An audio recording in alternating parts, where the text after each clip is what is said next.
యాదాద్రి భువనగిరి జిల్లా వడాయిగూడెంలోని సురేంద్రపురిలో జిల్లా బీజేపీ 2 రోజుల శిక్షణ శిబిరాన్ని పార్టీ రాష్ట్ర అధ్యక్షుడు రామచంద్రరావు ప్రారంభించారు. ఈ సందర్భంగా ఆయన మాట్లాడుతూ పాలమూరు రంగారెడ్డి ఎత్తిపోతల మూసి ప్రక్షాళన ప్రాజెక్టులు సీఎం రేవంత్ రెడ్డికి ఏటీఎంలుగా మారాయని విమర్శించారు.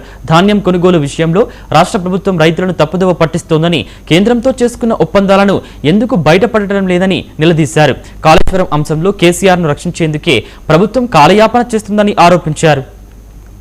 పూర్తిగా నితిన్ గడ్కరీ గారి ప్రభుత్వంలో ఆ రోజు ఇనీషియల్గా 2000 కోట్ల రూపాయలు శాంక్షన్ కూడా చేశారు. మళ్ళీ మన 500 కోట్లు విడుదల చేశారు. అంటే 2500 కోట్ల రూపాయల ముందు రీజనల్ రింగ్ రోడ్కి ఇచ్చినాం మేము. వాళ్ళు చేయాల్సిన బాధ్యత వాళ్ళది, ఎక్వైర్ చేయాల్సిన బాధ్యత. రీజనల్ రింగ్ రోడ్కు పూర్తిగా కేంద్ర ప్రభుత్వం సపోర్ట్ చేస్తుంది. అంతేకాదు రీజనల్ రింగ్ రోడ్ పక్కన మొత్తం కూడా చుట్టూ రైల్వే లైన్ వస్తుంది. రైల్వే లైన్ వచ్చిన తద్వారా ఇది ఫ్లైట్స్ అంటే గూడ్స్ సంబంధించిన ఎక్స్పోర్ట్ చేయడానికి మనకు సిటీలో పోకుండా స్టేషన్స్లో ఈ ఆర్ఆర్ఆర్ నుంచే మెటీరియల్స్ కూడా రైల్వేస్లో చేసి ఆ ప్రయత్నం కూడా చేస్తుంది. అది రాష్ట్ర ప్రభుత్వం కూడా